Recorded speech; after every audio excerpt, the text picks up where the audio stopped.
Rogelio, buenas tardes. Muy buenas tardes, Julio. Gracias por aceptar, Rogelio.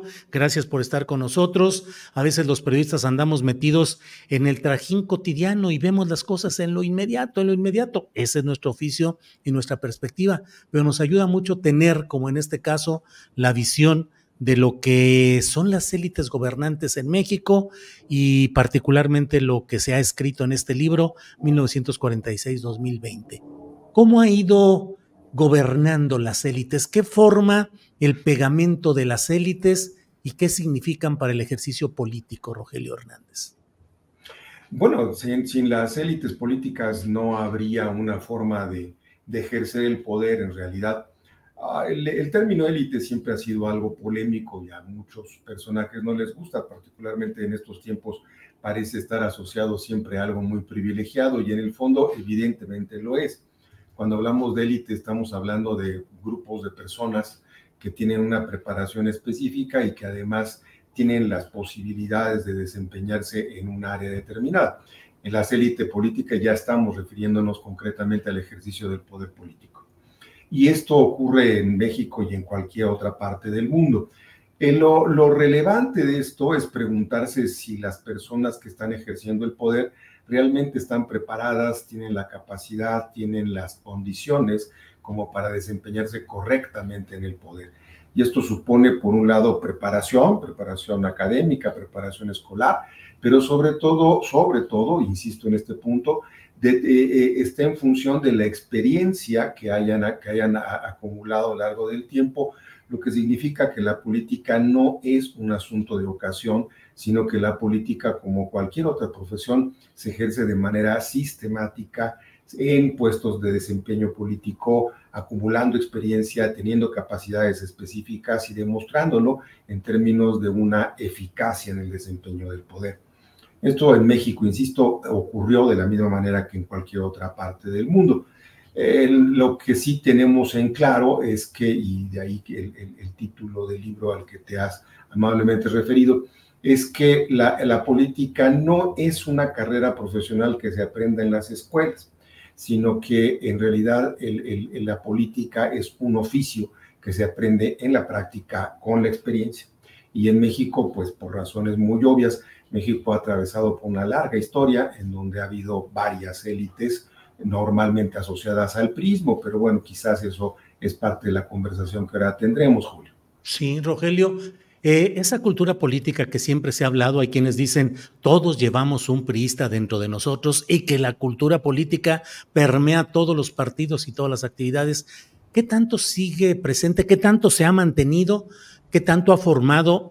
Te pregunto, ¿la escuela política básica de México es finalmente la del priismo, por más vueltas que se le den? Y en ese mismo sentido, por ahí leía en algún comentario y análisis de tu libro, de si acaso, a fin de cuentas, en la política vivimos un permanente gatopardismo en las élites.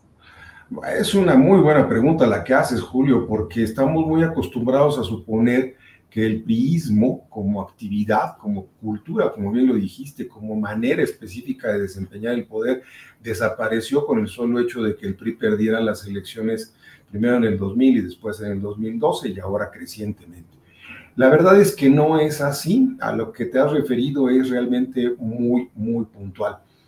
Por una razón muy simple, lo que conocemos como política y oficio político está asociado ineludiblemente al priismo, por la sencilla razón de que el PRI nos gobernó, bueno, poniendo la fecha que tú quieras, pero si nos vamos hasta los antecedentes, desde 1929 y hasta el año 2000. Así es que la única política que conocemos, la única manera de hacer política en México, es la que los priistas desarrollaron. Y es por eso que la frase de que todos tenemos un priista adentro, que la política siempre tiene un priista adentro, es a veces, absolutamente cierta. Las maneras que ellos, la manera en la que ellos gobernaron, los mecanismos, los recursos que utilizaron, la forma de referirse a la política, la forma de organizar elecciones, la forma de ganar elecciones, es una manera que está indisolublemente ligada al priismo. No solamente en términos de cómo se desempeñó, Julio, sino también en términos de quienes lo han sucedido. Para empezar, la izquierda, lo que conocemos como izquierda en México y que normalmente asociamos a la fundación del PRD y ahora Morena, en realidad es la fusión de dos grandes corrientes, lo que podríamos denominar la izquierda oficial o la izquierda priista, que se originó en la corriente democrática dirigida por Cuauhtémoc Cárdenas y Porfirio Muñoz Ledo en los años 80, y que se va a vincular a las viejas corrientes de izquierda ortodoxa que vienen en el Partido Comunista y que van a terminar en el Partido Mexicano Socialista, que le van a dar el PRD, que van a dar las bases para la fundación del PRD. Lo que conocemos hoy como Morena es la parte desgajada del PRD en esta gran corriente de grupos de izquierda y con tantas corrientes internas. También lo que dijiste en términos de gatopardismo, bueno, está muy claro. Para empezar, con el actual presidente de la República, pues es claramente un priista. Y no solamente él, sino varios de sus más allegados son naturalmente salidos del priismo. Por supuesto, muchos lo van a saber, muchos lo van a encontrar. Hay muchas personalidades que están alrededor de él y que proceden de diferentes lugares. Bueno, nuestra próxima presidenta sale de la izquierda universitaria, por ejemplo. Pero independientemente de ello, que es lo que significa que hay varias corrientes que se aglutinan en esta idea de izquierda, en buena medida todos ellos están reproduciendo estos viejos principios. Pues nada más basta ver la política social que ha desarrollado el presidente López Obrador para darse cuenta de que las políticas priistas están muy lejos de desaparecer. Rogelio, y diríamos que el sistema político mexicano con sus diferentes denominaciones partidistas necesita la continuidad de esas élites porque la política y la administración es un oficio, a pesar de que hay una corriente social y en los medios y en internet que repudia a los políticos y a la política, pero en realidad se requiere un oficio depurado de conocer formas, condiciones, perspectivas para poder ejercer el oficio político, y por eso, aunque lleguen vientos de cambio declarativos, se tiene que echar mano de quienes tienen oficio, aunque vengan de las élites del pasado, Rogelio.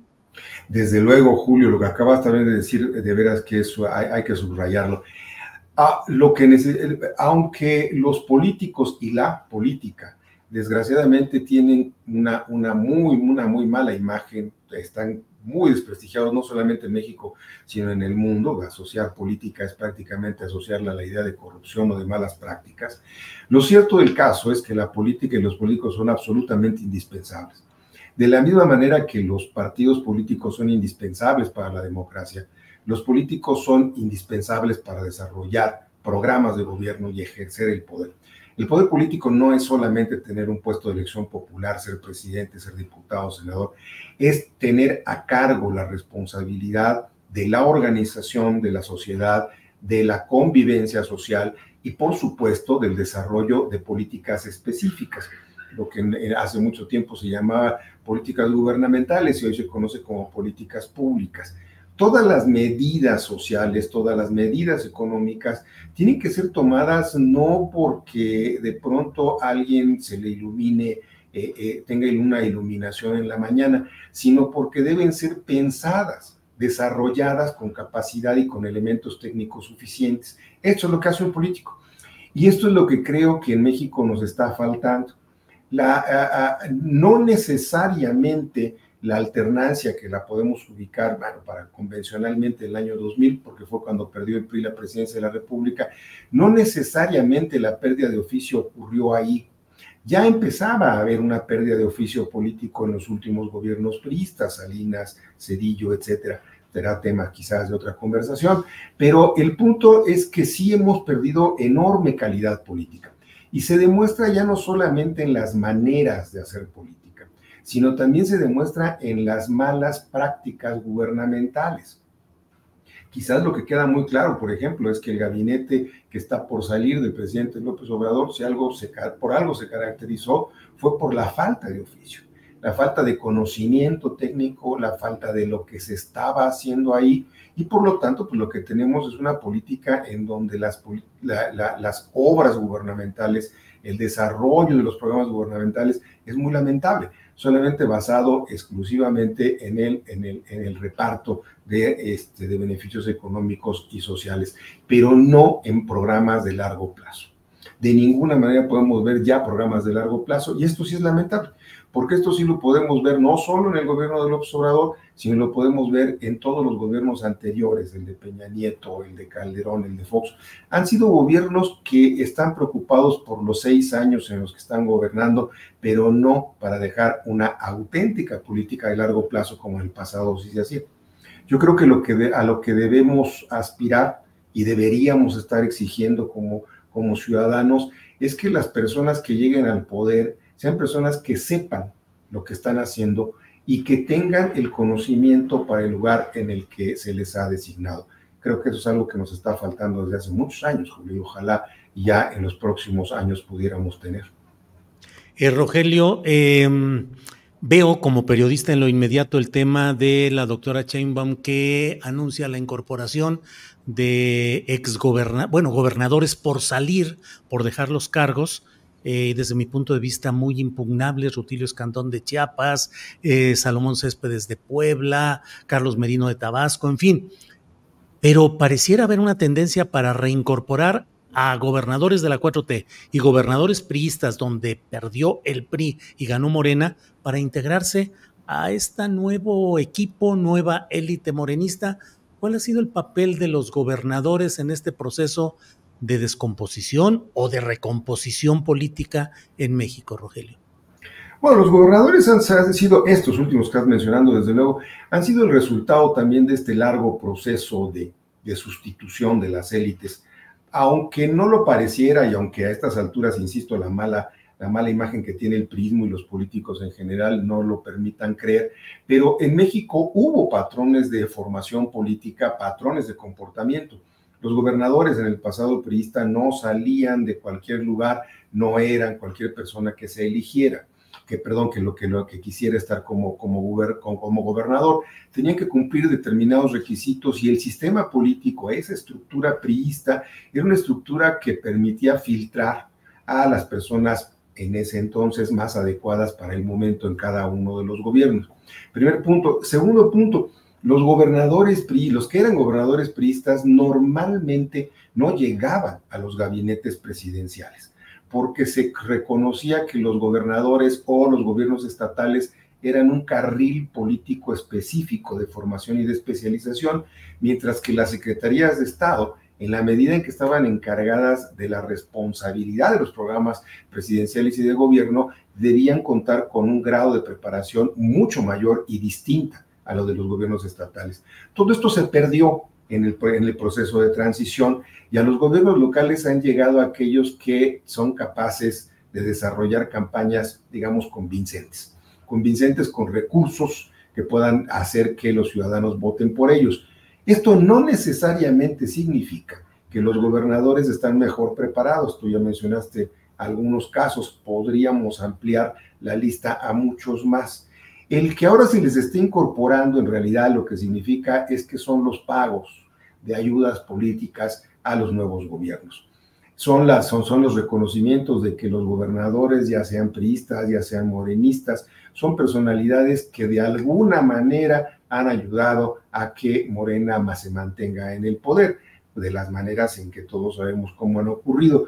Son los reconocimientos a lugares específicos. Lo más seguro es que muchos de estos gobernadores que has mencionado vayan a estar en puestos menores, no en los puestos de dirección, no en los puestos de las secretarías de Estado, lo que otra vez va a significar que se les está más bien retribuyendo un servicio más que reconociéndoles su capacidad. Lo que hizo el presidente López Obrador con los gobernadores priistas, que ahora están en el extranjero como embajadores. Excelente manera de mostrar su capacidad política, Julio. Bien, Rogelio, pues te agradezco mucho esta posibilidad de platicar, de pasar una revista muy rápida, porque bueno, los tiempos periodísticos son diferentes, pero te agradezco mucho esta posibilidad de reflexión, y cierro haciéndote casi una pregunta personal, porque yo he dedicado mi vida a una parte a algo de actividad política activa, directamente partidista y política, y otra parte a la cuestión del análisis y del periodismo político. Entonces llevo una vida dedicada a esto. Te pregunto a ti que llevas una vida dedicada al análisis, al estudio, a la disección de lo político. ¿Cómo te sientes a estas alturas? ¿Contento de haber analizado y dedicado tu vida a todo esto? ¿Un poco decepcionado? ¿Un poco cansado? ¿Cómo estás, Rogelio? Lo primero es muy, muy satisfecho, Julio, de haber tenido la oportunidad institucional incluso, lo cual le agradezco enormemente al Colegio de México por haberme permitido formar parte de su planta de profesores investigadores y darme la libertad para investigar lo que yo he querido. En ese sentido estoy muy satisfecho, Julio.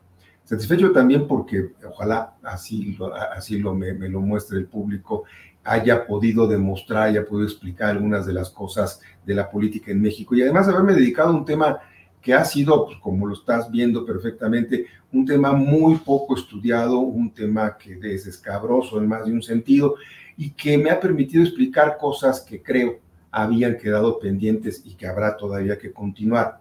La otra parte, decepcionado, decías, decepcionado porque las cosas estén perdiéndose, Julio. Independientemente de lo mal que pudiéramos pensar, lo mucho mal que pudiéramos pensar de los priistas, lo que no podemos dejar de conocer es que en el siglo pasado los años de gobiernos priistas, por lo menos en el desempeño político, mostraban capacidad, formación, compromiso político. Ahora, por cierto, que se está celebrando, no sé si es la palabra adecuada, conmemorando, tal vez es la mejor palabra, el aniversario de la muerte de Porfirio Muñoz Ledo. Recuerdo alguna conversación con él en la que decía que los políticos en México antes tenían dos compromisos: visión de Estado y formación política. Y me decía Porfirio en algún momento, se lamenta enormemente desde finales del siglo pasado que esto ya no ocurra. Ni formación política ni visión de Estado. Se está perdiendo mucho estas cosas. Esto sí es un poco decepcionante porque no se ve en el corto plazo, yo no veo en el corto plazo que haya un relevo con la misma capacidad y el compromiso que se tenía antes, Julio. Rogelio, pues gracias y pues creo que habrá temas que podremos seguir platicando más adelante. Por esta ocasión, te agradezco mucho la oportunidad y seguimos adelante, Rogelio. A tus órdenes, Julio. Muchas gracias por la invitación. Hasta luego, Hasta gracias. luego.